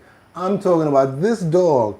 In the amount of time that he was out there, I mean, this guy was on his way back to South Carolina. You guys are not going to believe this story right here. This dog right here was lost at a, I'm going to let them tell it. Let's go. There was a rescue near the New Jersey Turnpike after a dog escaped from its owner's car at a rest stop. As Nick Calloway reports, a specialized drone helped find the dog more than 20 miles away.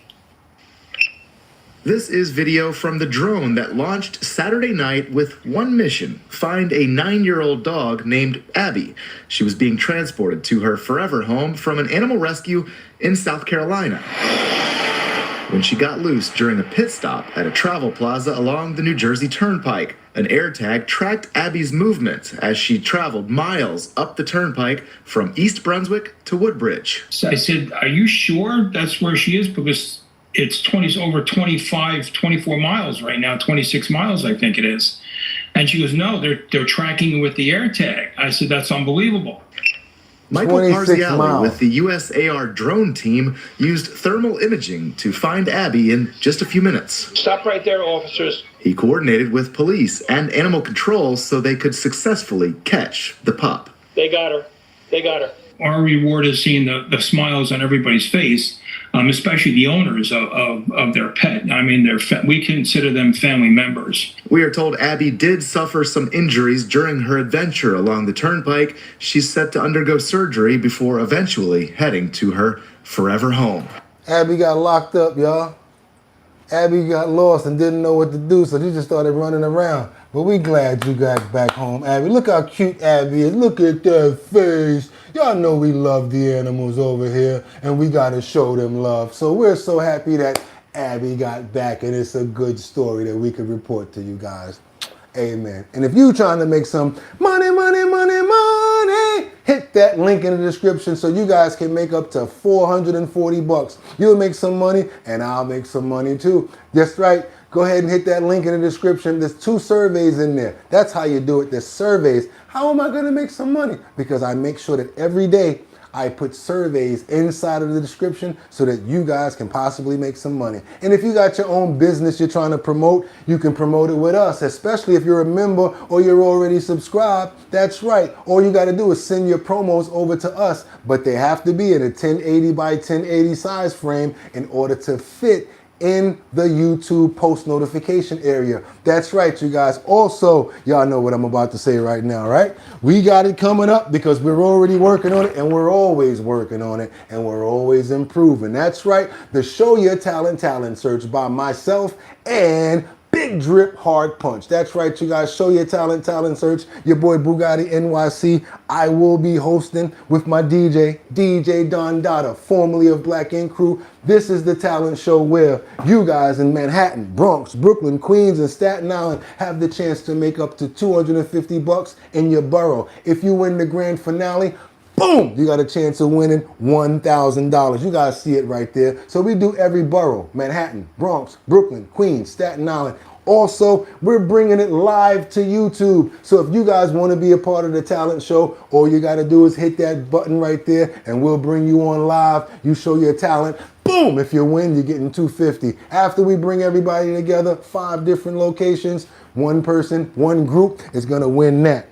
See it right there, right? $1,000. Either one person or one group, and that's how we're doing it for Big Drip Hard Punch. You want to be a part of the talent show, all you got to do is go to the website, www.drinkbigdrip.com, or in any one of our thumbnails, you guys see the QR code. Just hit that QR code, go straight to the first page. Got to be 21 and older.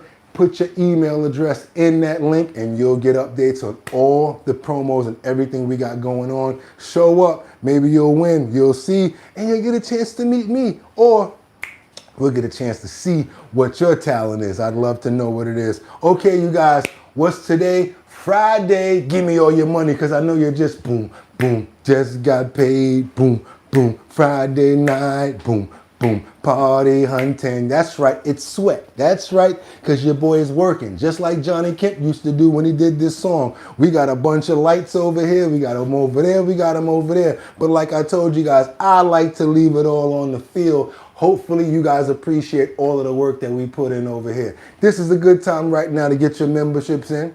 Go ahead and subscribe to the channel. Hit that like button so that you know, so that you show your boy that you appreciate me and all the work that we do. Also that notification bell down there. That's right, so that you know when we're on. Thank you so much again, Miss Swanza, for the $4.99 super chat. And I hope you guys have a fantastic day. You know what we got to do right now though, right? We got to get those prayers in, because I want to make sure that everybody's having a fantastic and a safe and a secure day, that we get back home to our families and our families have the same that we're praying for. I want everybody to be healthy and have a really safe and a good, prosperous day, you guys. That's right. And smile for no reason. Who we praying for right now? We see CJ the Cat. We got Miss Swanza. I see Batty Lynn. Thank you so much for the 99-cent super chat at a dawn, because guess what? It all adds up. Brian, thank you so much. Winter, Terry, thank you so much, and God bless you. Tanya, who that's right there, Jay Cricket, Jay Woods, Miss Swanza, thank you so much for showing your support always, Miss Swanza. Miggity Mark, my brother, CJ the Cat, Jay Woods. Who else we got up in here? V Grip, I see Terry. That's right, Terry, it's all good. I know who you are now, it's all good.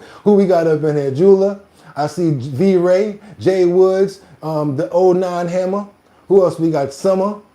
I see Miss Swanza. Okay, we got to get some of our normals up in here that's always here that may have to step out. We're going to go ahead and give some prayers for liberty and justice.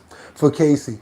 For, who's that, Sam Champion. Also, Rebecca Lanyon, bueno sis, you know we always pray for you. Also, we can't forget about Sam Champion and Tim the Gym. Hope you guys have a safe and fantastic Friday, you guys, until tomorrow morning. Amen. And with that being said, y'all could have went anywhere. But the fact of the matter that y'all came here to chill with me on our bottom line, I appreciate you. So, until 6 o'clock tomorrow, Saturday, y'all know what that means.